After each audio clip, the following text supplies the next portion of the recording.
Today is mainly about the IRAs and the updates that Congress has been going over. And I know a lot of people have been emailing and posting on the blogs in different places. And I see a lot of that stuff because that's really my job, is to make sure that I'm trying to keep abreast of everything and make sure that as the captain of the ship, what I'm telling the crew to do is to navigate through those choppy waters. And so my primary function is seeing and researching all these different changes. And I know the public is sitting back there wondering, what the heck is Congress doing? As much as I've beat up on Congress over the past, whatever it is, 36 years, I'd like to say I could beat up on them now. And yeah, there's been some things here that have absolutely disgusted me with the political games. However, as an armchair quarterback, I can't sit back and say, under the pressure that everybody is under and under the dire, the time constraints that everybody was under, that I could have done any better. I mean, they passed things through Congress, lending out money and giving out money more than they had in a 10-year period of time with the SBA. They're literally writing these programs and laws.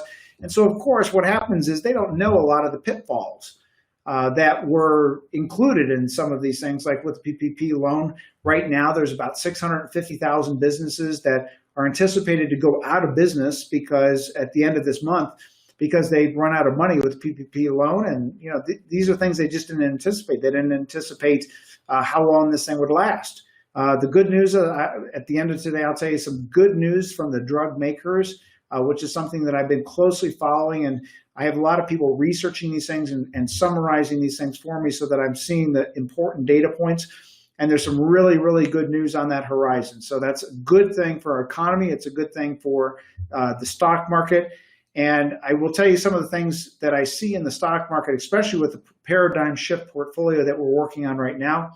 I shouldn't say working on it, it's done. And we're now in the process of actually implementing that.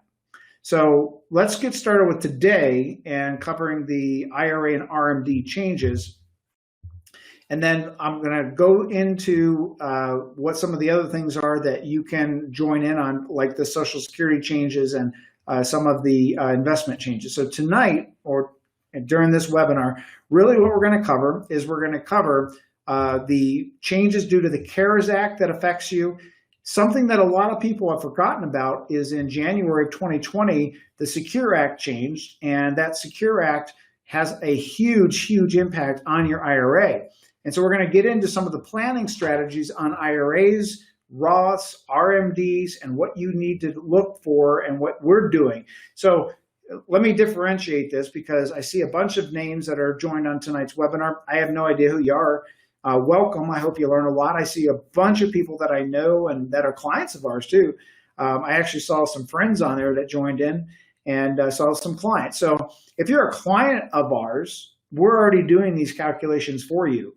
If you wondered why our planners are buried and all stressed out, it's because that's what they're doing every day. They're just sitting there doing the calculations and the money. And every single time that Congress changes, they're back there recalculating everything. Literally, this has been probably I don't know how to even name this. I mean, I've never seen anything like this. Even in the crashes that I've been through in 86 and 87 and 99 and 2007, 8, and even the 9/11 crash, I've never seen anything like this where something comes out and then Congress changes it and then we have to recalculate and readjust. Like when they said, hey, you can pay back your RMDs, but only if you've taken it after February 15th. So we did all those calculations for everybody, and those people that we felt that it was good for, we paid it back in. Those people that didn't, we left it out, but now it's changed again. So we're following this ever-going, train. So at the end of tonight, once we get through this webinar, if you are not a client of our firm, then you're going to get an opportunity to call in for 30 minutes, no cost. It's a complimentary initial. Now, I will tell you this. I see a bunch of names on there that have already used up the free 1 hour that our firm offers. Unfortunately, we can't give you an additional half an hour. We give 1 hour for life. And then if you want additional information, then we have to bill you by the hour to do it. Okay, so let's talk about the financial system. And this is one of the things that really frustrates me, because we have people coming to us at this point, and all these new clients are coming in and they're saying, hey, why isn't my Wells Fargo, my Merrill Lynch, my Morgan Stanley, my whoever it is, why aren't these people sitting down with me and doing these calculations? Why aren't they telling me about the Roth conversions? Why aren't they figuring out the CARES Act if that works for me? Why haven't they told me about the Secure Act and the tax explosion and figured out what I need to do with my trust? Well, they've kind of gone quiet, right? All they're talking about is the market. But as I've said before, you can control the market, but only to the point of your asset allocation. And it's my true belief that over a period of time, your asset allocation that you choose is going to determine your rate of return and your risk. In the short term, it won't. All kinds of things will go awry. But over the long term, it's your asset allocation. If you want to try to increase your rate of return, the only way that you can increase your rate of return is you can't trade around it. You can't day trade. You can't market time. You can't try to second guess on a day-to-day basis. So what is the only other way that you can improve performance? Reduce the taxes that you pay. And that's done by a lot of different methodologies. You've heard me talk about this before. If you've read my books, if you've attended my classes, it's gamma. It's location optimization of the investments. It's strategic distributions. It's tax loss harvesting, which you've seen just us do in the last 3 months, right? We've done all these different tax loss reharvesting or tax loss harvest maneuvers, Roth conversions, all these different things have been going on. So unfortunately, most of the financial institutions, they've just gone quiet. And we have people coming in and say, would you take us on as clients? Because all this stuff is going on and our financial advisors aren't telling us any of this stuff. And unfortunately, one of the reasons is that most financial institutions, if you see it on the bottom of their statements, it says, we don't offer legal or tax advice. And unfortunately, most of the financial advisors out there, they are not educated by any means on taxes. Most of those financial advisors, they have somebody else doing their tax returns. They couldn't even do their own tax returns, but they might be good at investments, but they don't understand the taxes. And taxes, if you don't understand taxes, taxes can consume greater than 30% to 40% of your returns. So when I talk about the idea of risk to return ratios, here's what I mean. If I take an investment portfolio, let's say that that's an asset allocation of a targeted rate of return of, call it 10%. And that's my target rate of return with my specific asset allocation. So obviously I'm going to be heavy in REITs. I'm going to be heavy in growth stocks. I'm going to be heavy in developed and international stocks. But my volatility is going to be very high, right? I'm going to have a lot of volatility, 30, 40% up or down. So if I looked at that and I said, now I'm going to take the volatility and the risk to try to achieve a 10% rate of return. However, what's going to happen is if it's not location optimized and if it's not strategically set up for a tax plan, I might lose 3 to 4% of that 10% return. So let's say that I net 6%. And so now what I've done is I've taken the risk of an asset allocation model of 10%, but I've netted 6. Well, let's look at a different alternative. What if what I did was I didn't take the risk of a 10% portfolio, but I took the risk of a 7% portfolio. So now what I have is a lot less risk, a lot less volatility, right? But now if I apply smart tax strategies to that, and let's say that after I earn my gross of 7, now I'm going to net 6. I netted the same exact thing, but what did I do? I reduced the volatility and I reduced the risk. And this is one of the things, unfortunately, that the financial advisors aren't trained on. And then, unfortunately, people will come back to me and they'll say, well, I have a CPA. Well, that's great.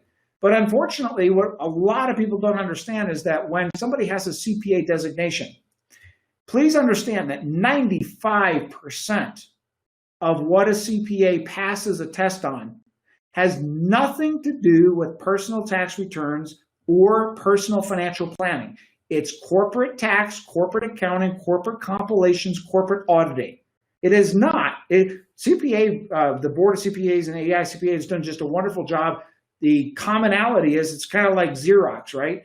So Xerox lost their trademark because, or their trademark because they didn't do a good enough job at policing. Everybody said back in the 80s and 90s, didn't matter what copier it was, everybody said, well, it's a Xerox, right? And so now everybody says, do you have a CPA? They don't say, do you have an enrolled agent? They don't say, do you have a CFP? They don't say, do you have a certified tax specialist? CPA's just done a great branding. So when people say I got a CPA and they're doing a tax plan for you that includes the investments, I would be very wary of that. And I only say that after 36 years of doing this. I haven't seen that skill set with all those, with a majority. Matter of fact, I could probably count on one single hand in 36 years the number of times I've met a CPA that can actually create a tax plan that is coordinated with their investment plan. So let's start off by talking about what the new CARES Act is. Now, there was just a change, literally just a change. What is today? The 30th, right? Lose time, right? French prison idea. And let's see, it was about 2 weeks ago, they made a change. And in that change, they opened up the door for who can use the CARES Act as it applies to an IRA or a 401k. Now, I think a majority of the confusion that is out there is done because people read a lot of general media. And here, let me give you an example of that. In one of my Friday, because on Fridays, I broadcast the Virus and Market Update at 4 p.m. PST time. And in one of my market updates, I actually said, you should be looking at your IRA to do a withdrawal and use the 3-year payback. So I got a bunch of emails from people I don't know. And they said, well, that's a great idea. Can you tell me more about it? And I wrote to them and I said, well, you got to make sure that you qualify under the CARES Act. So you have to understand that this is not available for everybody. However, they did just open up some of the flexibility. One is you have to be adversely affected by the virus. Now, originally when they opened this up, it was the definition of adversely affected. Well, isn't that everybody? So it means that everybody can do this. Then what they did is they went the opposite way, and they clamped down even stronger and said you had to have suffered a financial loss from working or closing a business. But then 2 weeks ago, they just opened it up, and here's what the new requirements are. You have to show a reduction in pay or self-employment. You or your spouse have to have been quarantined and not been able to earn a living, furloughed, laid off, or had hours reduced. You or your spouse had to have had a business at reduced hours, reduced income, or had to close. Now, for those of you that might be affected this way, let me cover what some of the ideas are. Now, does this mean that, if you're, say, a doctor and all of a sudden they shut you down for 3 months and you took a reduction in pay or freeze in pay? Yeah, you're eligible, right? Now, what happens if I'm retired and all of my income comes from Social Security and RMDs? It doesn't meet the requirement now. It did when they first let this out because they said all you have to do is attest that you were adversely affected. But now it has changed. So what can you do under the CARES Act, assuming that you've got that qualification? Number one is there's a waiver of the 10% penalty. Normally, you got to wait until age 59 and a half. If you take money out before 59 and a half, you pay a 10% penalty. By the way, here's a little catch. If you are under age 59 and a half, even though you may not qualify under the CARES Act, you may still qualify under Section 72T, which still is a backdoor way to avoid the 10% penalty. So remember, anything that you take out of an IRA is going to be taxable, right? So you've got the tax plus the 10% penalty.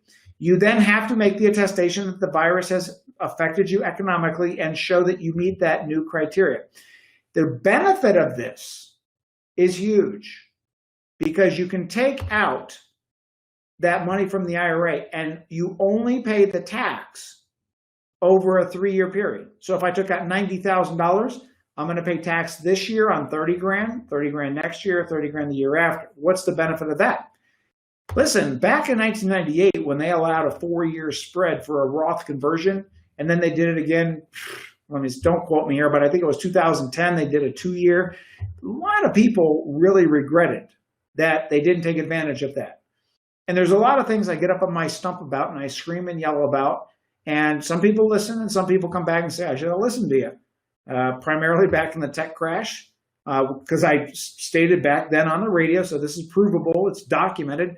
For an entire year, I said, get the heck out of anything that has a PE ratio of over 18. I called this again back in 2005, 2006, that the number of housing and the way that they were lending it was ridiculous. Get out of the housing and the real estate. And I'm calling it again right now. And I am stating that I believe that we are going to see probably one of the best investment markets that we've ever seen in about over the next year. So I called the last two crashes. If you followed my economic mapping that I do on every Friday, I'm up to about 85% accuracy on the timing of every event that's happened. And so now I'm telling you, if you have an IRA and you can do a Roth conversion, I am advising right now, number one, get the calculation done. But if you get to the point where a lot of people get to, and the calculation is done, and it comes back and somebody says, all right, you should do this.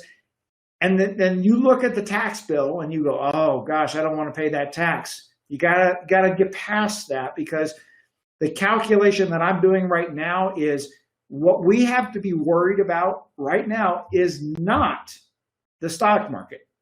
I'm actually pretty excited about that. What I'm terrified about is the tax situation that's going to hit us in about a year to year and a half.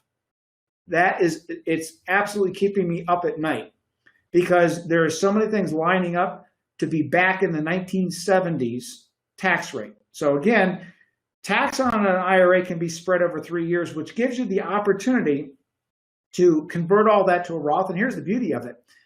You can pay the tax over 3 years, and then at the end of the third year, if you do the calculations, you can actually do backwards calculations. Now, in my entire 3.5 decades, I've never seen anything like this. You can actually take the IRA and you can pay it back. You could pay the entire amount back and all the taxes forgiven. Now, you got to amend the prior two tax years, but you would get a refund with no penalty at all. That's nuts. I've never seen anything like this. So this is a calculation that should be done for every single person. So normally withdrawals can't be taken out, put back in. Hey, by the way, I want to bring up just a little alert. We took on a new client this year, and last year they made a major tax blunder. So here's what they did. Now, they do everything themselves. They did everything themselves. He did everything himself, did his own investment management, his own tax planning, everything else. And here's what he did. He took 2 distributions from 2 custodians, 2 annuities actually, and he had them sent to him, and then he turned around and sent them to a new IRA. So when we did his tax returns, there was about a $30,000 tax surprise. And I'm telling you, this is a little off topic, but I want to make sure everybody aware. And he said, but I rolled them over. I said, no. I said, that tax law changed. You're only allowed 1 60-day rollover in every 12-month period, not calendar year. So he was under an old law presumption and he got stung. So if you're going to operate this IRA benefit, please make sure that you understand the rules that go behind it. So normally, once you take money out, you cannot put it back in after 60 days, and you can only do 1 60-day rollover every 12 months.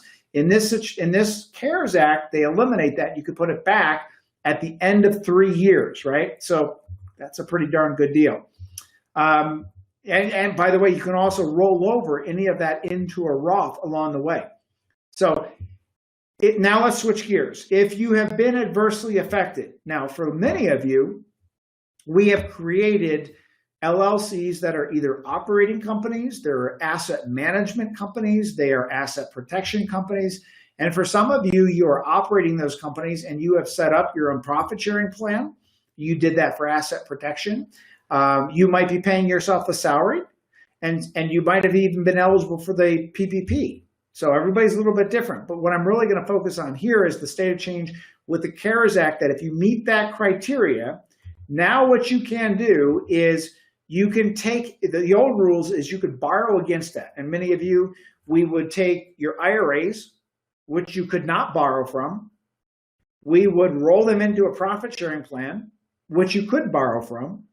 We would borrow that money out. And if there was consumer loan debt, we would pay it off, right? Because if you're paying 15 to 18% interest, we would want to use tax-free money to do that. And then when we pay the loan back to the profit sharing plan, whatever interest you paid back is interest that goes back to your account, doesn't go to a bank.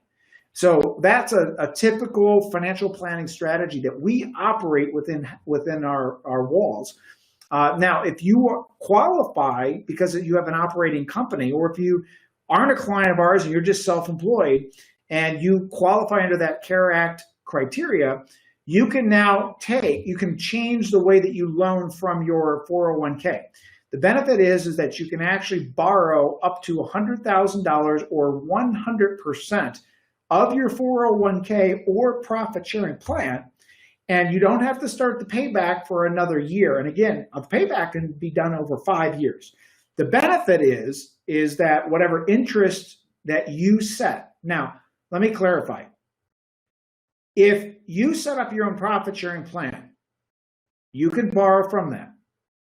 You can set up your own payback schedule as long as it is at least 5 years, it's equal installments, and it's greater than the IRS stated rate, which is like 1.8%. So if you set your interest rate at, say, 7%, and you pay back 7% to your profit sharing plan, that money goes back into your account.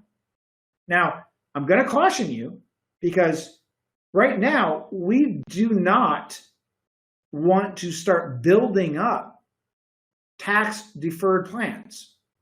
So annuities that are deferring the returns, IRAs, 401ks, profit sharing plans, with what I see coming down the pike with taxes, again, you got to be careful. I'm saying what you can do, but you got to calculate your own situation and then do some forward-look planning. And with the tax situation coming down the pike, I don't know if it's really a great idea to be socking a whole lot away into any kind of retirement plan. Now, if you work for somebody and they give you a 100% match, so let's say you're making $100,000 a year and you can put away, call it 20 grand a year, and they give you a 20 grand match, well, that's a no-brainer. Because even if the tax bracket goes back to 70%, you're still ahead by 30% of what they put in. It's a freebie, right? But if it's your own money, again, I'm going to caution you, be very careful because what's coming down the pike with the taxes, all right? So loan payments under the CARES Act can be, again, deferred for up to 1 year. But you got to, if you already have a loan, you have to deduct that existing loan from it. So let's talk about the IRAs, right? We're going to jump over to the Secure Act because this is quite possibly going to be a huge, huge problem. So many of you have either followed the IRA, I'm going to say the journey. You know, the IRAs came out in the 70s, and when the IRAs came out in the 70s, everybody started socking money away. Well, it was great, right? Because in the 70s, I think the top tax rate, and I have to look back, in 1972 or 73 was like 90%. So if you think through the arbitrage strategy is, if I'm going to earn $1,000 and I'm in a 90% tax bracket, if I put it into an IRA and I save $900 in tax, and I wait until I retire, and if I plan when I retire that I have much less income, and maybe back then, you know, there was like 25 brackets or something ridiculous like that, right? It would notch down in really small increments, which was good for planning, as opposed to spreading out the brackets. But I could estimate, well, maybe I'm at a 40% bracket. So the arbitrage strategy with any kind of retirement plan is put it away when you're in a really high bracket, and then you take it out when you're in a low bracket. Well, that didn't work out so well for those people because here's what ended up happening. So in the 70s and in part through the 80s, the tax brackets were through the ceiling. It was like unbelievable. And then as we got into the 90s, tax brackets went down drastically. But the mindset of the average person did not. And here's the other thing that just drives me insane. It was a coalition of the major financial institutions to make or make popular all of these retirement plans. You think about it. Who created the biggest savings plan in the world? The big financial institutions, right? All the big mutual fund companies. And what they did is they created the 401k, because the only thing you could invest in a 401k is a mutual fund, because they know that people do not do the detailed calculations on tax planning. And then even when they do, the financial institutions learn firsthand. People were much less likely to take money out of a retirement plan because why? They'd have to pay tax. And if you were faced with somebody saying, listen, you got $1,000 in a retirement plan. If I tell you to take it out right now, you're going to pay $250 in tax. Versus if you waited, you or your family is going to pay $400 in tax. Believe this or not, do you know what most people choose? Yeah, I'm going to leave it in there. I don't want to pay the tax now. Because it's this mental thing of, I got to pay it. Well, it's not about you have to pay it because somebody has to give it back to the government. It's not about paying the tax. It's about how much you are paying on the tax. And so this is what's amazing. I warned this. I talked about this over and over again for years and years and years. I said, where will be the first place that the government will attack to raise taxes? And I stated for years. So for those of you that have watched some of these things at the news, and you'll get somebody that says, for the guy that predicted the 19 whatever it is crash, prove it to me. There's so many people that make these claims. Everything I do is documented. I have said for years that the IRS has coming after your IRA, they're coming after your retirement plan, and they're even coming after your Social Security, and they're going to use your retirement plan against you, which is actually one of the webinars that's going to be coming up about how they're now enacting that bill to reduce your benefits based upon assets and income, right? I'll have to look at the end, but I think that's July 7th or something like that. So now let's talk about the Secure Act. Here's their first attack. In the past, starting in the 90s, you could leave an IRA to a beneficiary. The beneficiary was allowed to use their life expectancy to spread out, often called a stretch IRA. They were allowed to spread out the required minimum distributions because remember, you got to pay tax on every dollar you take out of an IRA because you put it away before tax. And so if you left that to a younger person, they might be able to stretch it out for 50 to 100 years and pay virtually no tax. They have the ability to reduce the tax. Well, here comes Congress a knocking. And basically in the Secure Act, it was an act to benefit the middle to lower class that were not saving enough into their retirement plans. So when the government did the calculations, they said, well, we're going to lose a ton of tax revenues if we allow all these workers to put away more money into 401ks and get all these benefits. And so where are we going to get the taxes from to make up for these taxes that we've lost? Who has the money? The retirees. And where is the easiest place to locate it to get it? The IRAs. Been saying this for years. Here we go. Here's the first attack. This is the first wave of many attacks that are going to be coming on IRAs and retirement plans. So the Secure Act passes. They eliminate the stretch IRA completely.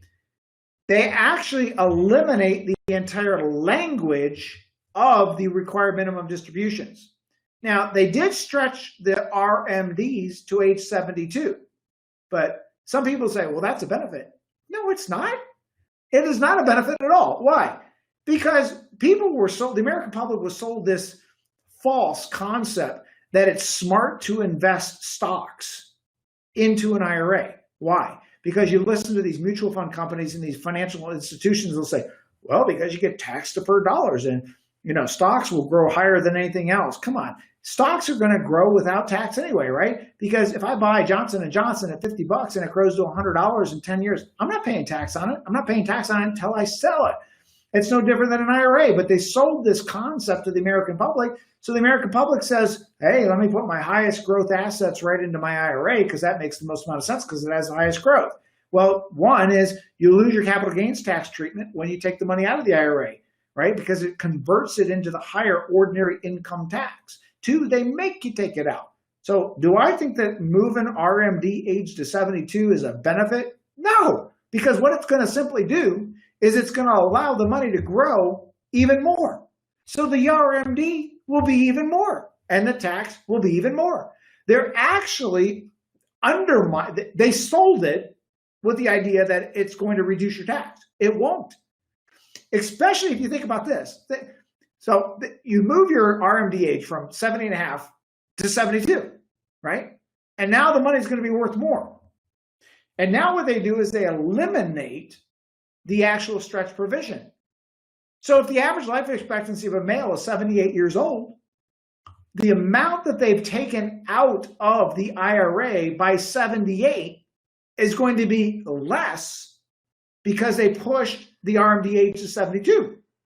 So when that 78-year-old dies, the beneficiaries no longer get to stretch out the money. I mean, I'm not a conspiracy theorist, but when you add up the math, you got to admit, Congress and the people, unless you understand this, no wonder people lose so much money because they don't understand what's going on. And people will then go and say, well, I have a financial advisor at this institution. They're in on it. They're the ones that want you to keep the money in the IRA. So that makes it even worse, right? So they've eliminated the stretch. They've moved the RMD age to 72. But here's what the problem is. And I'll explain what this RMD thing is.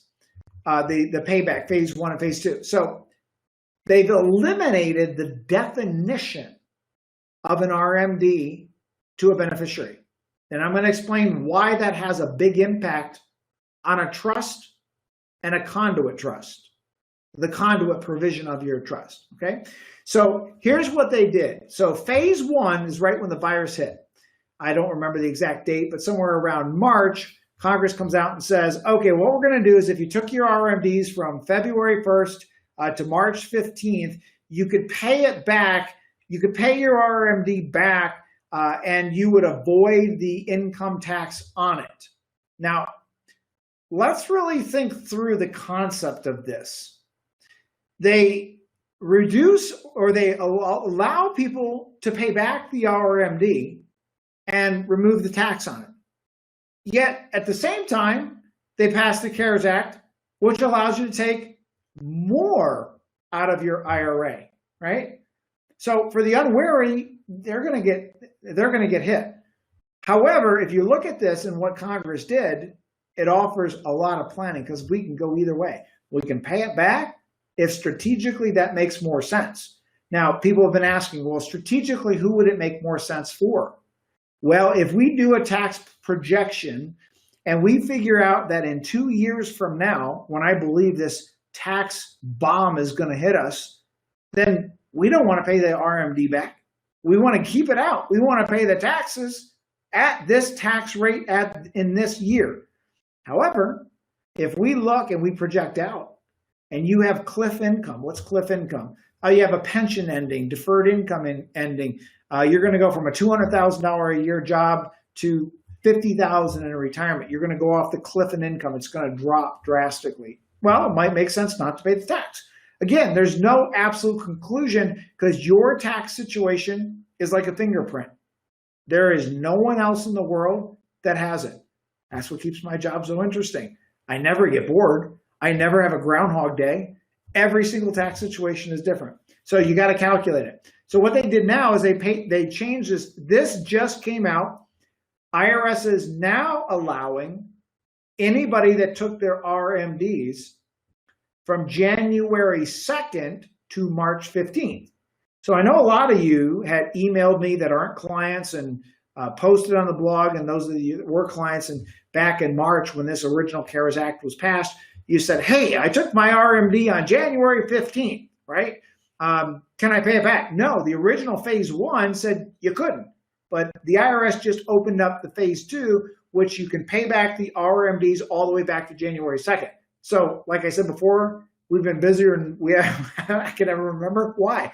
Well, now we have to go back and recompute it all over again for all of those people that took their RMDs from January 2nd through the February 15th date. Everybody that had it taken out from February 15th, we've already done that computation on. So Secure Act, RMDs are extended till age 72. No more stretch IRAs. This is bad. This is terrible, especially if they raise the tax brackets in a year and a half from now, which is when I'm estimating it. Because now when your beneficiaries receive the income, well, look at what happens. Let's say I take $1 million and I pass away and I leave that $1 million directly to my children, and let's say I have a son and I leave him $1 million, he has to take that money out. Now, what would he be strategically better doing? Probably spreading it over 10 years, right? But still, that's $100,000 a year, every single year, that gets tacked on to his existing income. Now, layer it on. What happens in 2 years from now when the tax brackets go up by 50% to 100% of where they are right now? And that's a very big possibility. So now the amount of tax that was collected on that IRA could be double to 3 to 4 times what you would have paid had you paid the tax when you had the chance. This is what I'm talking about with the Secure Act. Not a good thing, especially for retirees. So the IRS has removed the definition of RMDs. And what that means is, let's say that I have a conduit trust. What is a conduit trust? It could be a stretch, what's called an IRA standalone trust. It could also be a revocable living trust that has conduit language. Again, we never recommended somebody that was married to have a single trust, a family trust with conduit language, because there's problems with that.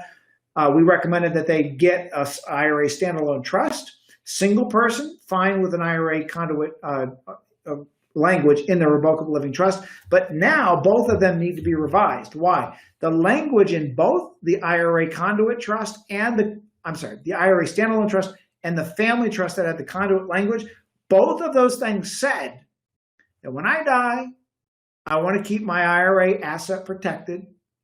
I don't want to give it to my daughter-in-law. I don't want to give it to my son-in-law. I don't want to, I want my son to benefit, but if he gets married and then he gets a divorce, I don't want my IRA going to his ex-spouse, because that's happened in my family, right? My grandfather lost everything to other families because he had a poor design. So again, you want to make sure that whatever your IRA is, it's going to stay asset protected and passed to just those people that you love. So all funds must be removed from the IRA within 10 years under the new act. However, an IRA standalone trust and a family trust with conduit language state that the amount that the trust is permitted to distribute to the beneficiaries will only be the amount of the RMD. So where's the conflict? Well, if there is no definition of an RMD anymore, then the trust itself cannot distribute the money. But that also means in the 10th year, the entire amount of the IRA must be distributed all at once. So if you've heard me state why people need to get their trusts revised in the IRA standalone, that is exactly why. That language must be changed. Otherwise, you're asking for a big tax bomb. Again, must change. So let's talk about IRA planning strategies. What can you do? What's still allowed? Well, a QCD is still allowed. What is a QCD? It is a qualified charitable distribution, and it says that if you are at least 70 and a half years old, you can contribute at least $100,000 per year, and it will reduce the amount of your RMDs. It'll eliminate it. Well, assuming your RMDs aren't $100,000 a year, anything over $100,000, if you have an RMD that much, it would still be taxable. But if it's under $100,000, it'll still eliminate the RMD. And now you have to give it to a public operating charity. You can't give it to a family foundation. I know a lot of you are thinking that, hey, you guys set up a family foundation. Can I just transfer it to that? No, it has to be a public operating charity. Number 2 is QLAC. That's a qualified lifetime annuity contract. I'm mixed on these things. Yes, it reduces the RMD. You can do up to $125,000 or 25% of the total. It's a little bit of a benefit, but not a knock it out of the park, just wipe out the taxes benefit. Do you do your RMD right now under the new releases, phase 1 and phase 2 of CARES Act? Do you leave the RMD for this year or do you pay it back? And that's a calculation that has to be done. Do you take your IRA and move it to an LLC so that you can operate it under a profit sharing plan because you might be eligible to take a loan? Or you might want asset protection. Or do you take a Roth and convert, or an IRA and convert it to a Roth? And then last, do you use the 3-year conversion process that's allowed under the CARES Act if you qualify? Well, why have financial advisors been avoiding Roth conversions? And how do I know this? I've known this for years. I mean, I still remember teaching a class and bringing up, at that time, it was a calculator for Fidelity, Janus, T. Rowe Price. All three of these calculators asked the strategic questions.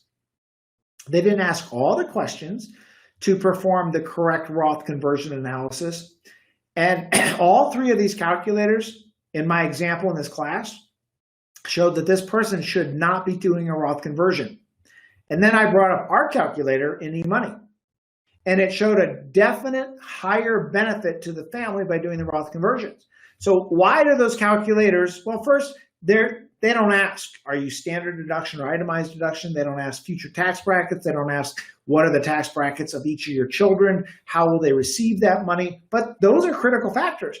But see, at the top level, when you go online and you do this real quick Roth conversion, and it says, don't do a Roth conversion, I ask the question, why are they telling me not to do it? Well, let's think through the methodology. Let's say I got $1 million and it's sitting over here in this mutual fund, and the mutual fund is charging me 2% in management fees. And I do this calculation to figure out it makes more sense for me to take the money out of the IRA, and I'm going to pay $300,000 in tax right now, because that $300,000 is going to be a whole lot less than what I feel the tax is going to be in 2 to 3 years from now, right? So I'm like, okay, I want to pay that $300,000. So here's what I do. I call up my advisor at the mutual fund company. I'll say, do you think I should do this Roth conversion? Well, what's the first thing they're going to do? Oh my gosh, I'm going to lose fees, right? Because if they take $1 million and they take $300,000 out, I'm going to lose fees. So categorically, what do you think the financial institutions want to tell the public, their clients? No, don't do Roth conversions. You don't want to pay the tax now. There's too long of a break-even period. There's no break-even period. You got to pay the tax. It's just a question of how much and when, right? So again, that's one reason. And then I enter the other problem. I used to have people, I don't get this anymore, they'd call me and they'd say, well, I called my CPA and my CPA says a Roth conversion isn't that wise. And I got to the point where I got a little smarter about it. I'd say, let me ask you a question. How long did it take that CPA to come to that conclusion? And the client would say, well, what do you mean? I'd say, well, when you called the CPA, you asked the CPA if it made sense to do a Roth conversion or not, right? Yeah. How fast did they answer you? Well, right away. How can a CPA answer you right away? It can take us 2 to 4 hours, our firm, to do a Roth conversion analysis, because there's a lot of computations that go into that and not just off the cuff. So again, people are not recommending Roths, but I tell you, based upon what I'm seeing going forward, we need to look at it. But why aren't the financial institutions? They lose money when you convert to a Roth. And most financial advisors, they're not even allowed to do a tax projection. So when you ask them, should I be converting to a Roth? How do they know? Because if they're worth a firm, it clearly states we do not give legal or tax advice. Then how do they know whether you should convert to a Roth or not? But let's take a look at the Roth conversion strategies. Number one, consider the election of that 3-year payback, because you can still convert some of those monies that you take out of your IRA under that new CARES Act. 2, here's a big one. And let's say, again, I'll double check the dates, but I believe it's July 7th. You need to attend this webinar, because I'm going to be talking about all these changes that are coming up with Social Security and how your IRA is going to affect Social Security. It will. It already does affect your Medicare. If you have earned greater than a certain amount, I think it's $77,800 for a single, no, it's $88,000 for a single person, then they start penalizing you. They put a surcharge on your Medicare because your income exceeds a certain limit. Well, what does an IRA do? An IRA creates more taxable income. It forces that income out. So now what happens is that if they institute this asset and income penalty on Social Security, guess what? You're now going to start losing part of your Social Security because of your IRA.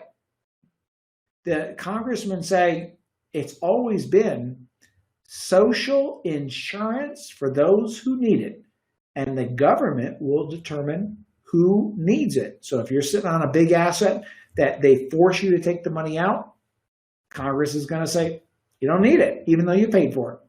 Consider the $7 trillion relief package that Congress just put into play. You got to look forward. Again, you can't look back as to what already happened. You got to look at the current economic environment and say, well, I got to project. You're like that ship captain. That's what we do for our clients. But if you're doing this yourself, you got to look forward. You got to know in advance where the storm is, and you avoid that storm.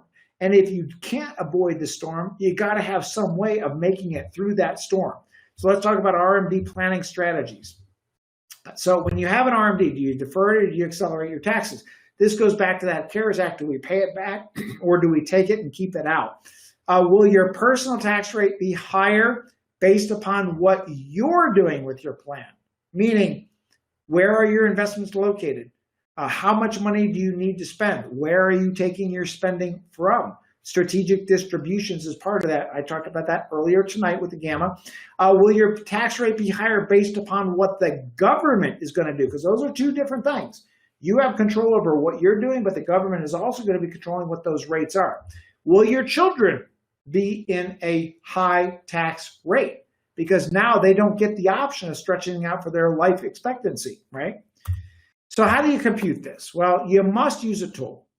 And it was funny because I used to deal with a lot of Boeing engineers, and they would want to put together these complicated, strung out spreadsheets. And the first thing I would tell them is, don't waste your time. I know as an engineer, you could figure it out. And you could do all the tax research, and then you could do all the what if scenarios, and you could do the what if algorithms. You could even do a Monte Carlo simulation. But why do that? We have a tool that actually does it for us. And this way we can play the what if scenarios of if the tax rate goes to here, what happens if they change the profit rates from capital gains tax back to ordinary? Because remember, that's the way it was for about 20 years in the 90s. Remember that there was no capital gains tax rate. Anything that you sold even as a long-term gain was taxed as an ordinary income. Now, if they increase the ordinary income back to the 70s rates, what happens to all the profit that you have? So when you're looking at taxes, you got to understand when to accelerate and when to brake. And right now, I'm going to suggest accelerating the tax because I'm not comfortable with what I'm seeing is going to happen in 2 years from now. So I promised at the end of tonight I was going to add in some additional webinars. Let me explain what the one tomorrow night is going to be about. That's July 1st at 6:30 p.m. Pacific time. So when this virus hit, I'm going to go back to 1999 when the tech crash hit. So in 1996-97, I had a radio show that was syndicated across the U.S., and I kept saying, this is crazy. People are just paying enormous PE ratios. And I still remember CNBC and Fox News that have these little panels that would come out. These people that were leaving their jobs back then to do day trading in the tech market. They'd say, yeah, you know, I was making $100,000 at my tech job, but I left that because now I can make $200,000 trading tech stocks. And some of the analysts would say, well, don't you care about the PE ratios at 200, 300, 400? And they'd say, oh, no, it's an absolutely new environment. You know, PE ratios don't matter anymore. Valuations don't matter anymore. They do. And I, you know, blasted it out there back then that, hey, this is a bad thing. And here we go. The NASDAQ goes, you know, from 5,000 to 2,500. It took them 15 years to recover. And there we ramp up again back into 2006 to 2008. And all of a sudden they're issuing these mortgages to people that, you know, $1 million mortgage to somebody that's making 30 grand a year, an undocumented mortgage. Bam, it happened again, right? We're seeing these same trends, and what I've been collecting from all the data sources and building these algorithms is we see some very specific things. And let me kind of give you a preface to this. One is the entire landscape of the work at home has changed, or where we work. That has a consideration on the stocks, the type of stocks, the distribution of the stocks. It has a lot to do with real estate and the REITs that we used to purchase, because I see a huge trend that's going to be coming in commercial retail versus residential, and versus things like public storage, things like data storage, cloud storage. There's just going to be this dynamic paradigm shift that if we can't day trade, we cannot market time. But for goodness sakes, we can certainly, without a crystal ball, look at what's going on in our environment. And we can see the consensus of what people are doing differently now, and they will still stay differently. Well, look at the example. Facebook now, 50% is going to work from home. Google has said, hey, we're not going to release when we're going to actually bring people back because we don't know if we're going to or not. Twitter, 100% of people are going to be working from home. What's the card processing service? Square, 100% you're talking hundreds of thousands of people are going to be working from home. No more retail, or no more commercial type properties. Now we have Walmart and we have other companies hiring hundreds of thousands of people to work in warehouses and storage. So the entire dynamic is changing. So while we don't day trade, we don't market time, we work out what's called negatively correlated asset allocation programs. We do have to look ahead to say money will not be spent in certain areas going forward. And I've been working now for about 3 months on this paradigm shift portfolio. And we're actually in the process now of rebalancing clients' portfolios to this new shift. The model is exactly the same, but the underlying direction of the investments has changed. So I'm going to cover a lot of that detail tomorrow night. So if you haven't yet reserved for tomorrow night, that's tomorrow night. And then on July 7th, so I was right, my memory didn't fail too bad. On July 7th, a week out, I'm going to do another special webinar on the Social Security problems, all the bills that have been submitted, what they're doing with the inflation, what they're doing with the penalties, and teaching you how to navigate through these muddy waters, okay? So with that in mind, I'm going to go ahead and tell you how, if you have not set up a plan, and if you're not a client of ours, if you're a client of ours, we're already doing all this for you. That's part and parcel of what we do.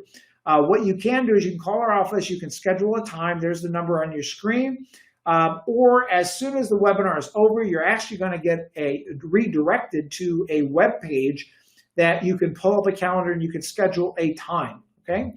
And lastly, before I conclude, if you have not subscribed to our HHRDM YouTube channel, here's how you get there. You can just Google it. Just Google H&H Retirement YouTube channel. You're going to see this page pop up. And just click on that red button on the right-hand side that you see circled that says subscribe.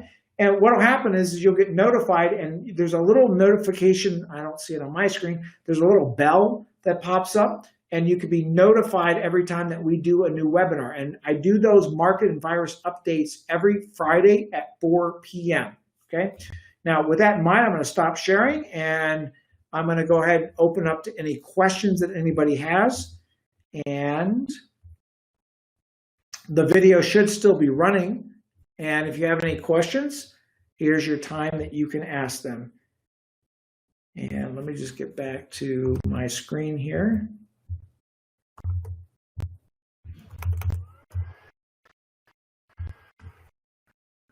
Okay, I have a hand raised. Let's see, question. Here we go.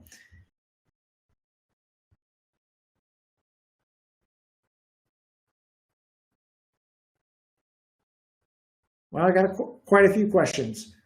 Some of these are technical questions. Hopefully you figured that out. The recording, the hand raise. So let me find some technical questions. Here's one. I'll put this out there. This is confusing for those of us who do not qualify for the CARES Act. Let's see. I know the email who asked me that question, and here's the great news. You don't have to worry about it. We're actually computing that for you to figure out whether you're eligible or not, and if you should be concerned with the CARES Act eligibility. If you're not a client of ours, it is confusing. And that's why I suggest either setting up a consultation call with us, or at least find a fee-only based financial planning company that will actually do these computations for you. So, okay, here's another question. Hopefully this will help. The question is, well, let me read the whole. There's actually a couple parts of this question. Let me answer the first part to this question. And I'm going to summarize it. It says, why did they get rid of the stretch? And then what do I do? Okay, so why? Well, it's revenue. they've got to raise revenues because of the tax cuts, because of, well, now the virus and the stimulus package, relief package. They have to raise revenues, so they are going to, as they always have done, go after those people who have the money. So that's why they got rid of it. Let's see. Okay, here's a question. This is a good question, and I'll answer that. How will my trust, which was written by us in November of 2019, specifically need to be changed besides no stretch and 10-year mandatory withdrawal? Yes. So if we drafted your trust any time prior to the Secure Act, it's going to have the old language in it. So what we've had to do is we've had to modify all of the connecting language in the family trust as well as an IRA standalone trust. We had to remove the definition of RMD. What we then had to do is say that the money would be paid out in the trustee's discretion as to whatever the best taxation methodology would be. Because under the new rules, there's no RMD. As a matter of fact, you could wait an entire 10 years and not take anything out of the IRA, and then all of a sudden you got to take it all out at once, which I can see some situations might be advantageous, but maybe 5%. 95% of people are going to be more advantageous figuring out the strategic tax years and then taking that money out. So yes, even though that trust was just written at the end of 2019, the CARES Act did not pass, and forgive me if I got the date wrong, I think it was January 21st, something like that. I knew that this act was going, but there was a couple senators that were pushing back on it, and I actually thought it was going to happen in July of 2019, and then it got completely delayed. So we couldn't draft anything until we actually saw the language, okay? So here's another question. It says, you are talking about IRAs only. Does that mean that 401ks are not impacted by these new laws? Good question. Let me answer that. All retirement plans are impacted by the Secure Act. Every single one of them. An IRA, a profit sharing plan, a KEO, a defined benefit, a cash balance plan, profit sharing, any of those, basically here's the rule of thumb. If you have a plan and you were able to sock money away into it before tax, it is considered a qualified plan. The Secure Act states that all qualified plans have a required minimum distribution. Now, some of them are a little different, like a 401k now has an exemption if you work for that company versus it's your own company. An IRA is now age 72, but every one of the qualified plans does have a required minimum distribution. And now every single qualified plan is under the Secure Act and is ineligible for the stretch IRA. So it means that it still must get paid out, even though it's a 401k, okay? Okay, here's another one. The question is on the trusts, would that be a simple revision I could do soon? Your new language is ready. So we tried to figure out how to modify our trusts in a simple method, and we couldn't do it because a trust is like a big spider web. One section will refer to another section, which will refer to another section. So if you just try to change one paragraph, you may not be affecting the other paragraphs. The answer is yes. So when the Secure Act passed, I actually started working on all the new language. And then what happened? Well, about a month and a half later, the virus hit. And then our entire focus went towards all the new rules, all the IRAs, the RMDs, the stock market going down by 35, 40%. And I didn't finish that CARES Act language until around the middle to end of April. And then we worked on getting that into the system in May. So in June, we did release all the new language. Now, here's what we did for everybody that has already had a trust drafted through us. If you had a trust drafted through us, instead of charging you an entirely new fee because basically it's an entirely new trust. Now, there's some other things that have changed too, because remember, it's not just the CARES Act. There's state laws in addition to other rules that have changed. So we are basically revising the entire trust. But instead of going back to the clients and saying, hey, we're going to charge you an entire new trust, because that's basically what it was, we actually developed the trust amendment package. And the trust amendment package is a way that for a very low cost, you can get everything revised. And then any kind of new laws that come up, we're going to revise it for you. And I try to keep that cost down to basically what it cost us for our lawyers, paralegals, and the time to get it done. So if you've not gotten onto that trust amendment package yet, give our office a call. They can resend you the email. You can sign up for it. And you have to check, I designed this about a month ago, and I think it's a few $100s if you're a client of ours. If you're not a client of ours, I think it's $500 or $600. But it allows you to get everything, your IRA standalone trust, your family trust with the new IRA language, in addition to getting all of the new language. We added a whole bunch of new things into our trusts when we saw what was happening with the virus, because there was problems. People had accessing digital properties. So here's the example. So let's say that your mother or father was in New York City and they're quarantined. You can't fly there. You can't go into a hospital. You can't even get a hold of a doctor. They're not letting anybody in, not talking to anybody. But now you need to get online and you need to access certain properties to maybe get to their credit cards and pay certain things online. So it's not just the IRA language that we modified. We added a lot of digital information and revised some of the healthcare power of attorneys. So that's something else what we're revising as a part of that trust amendment package. Hopefully that answers your question. I see a couple questions here that primarily relate to Social Security. And I apologize. I would love to get into these. I could go all night with this stuff, right? But I've scheduled those other two webinars, and I would probably suggest, let me see if there's any other ones here. Oh, good questions, everybody. But most of these are relating to the new investment structure, which I'm going to cover tomorrow night. Okay.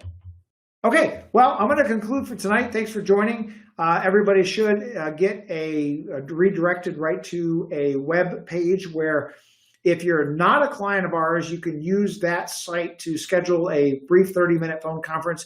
If you are a client of ours, just give our office a call. And if you want to review this with one of your planners or teammates, then they will be more than happy to go through the numbers with you in the calculations, okay?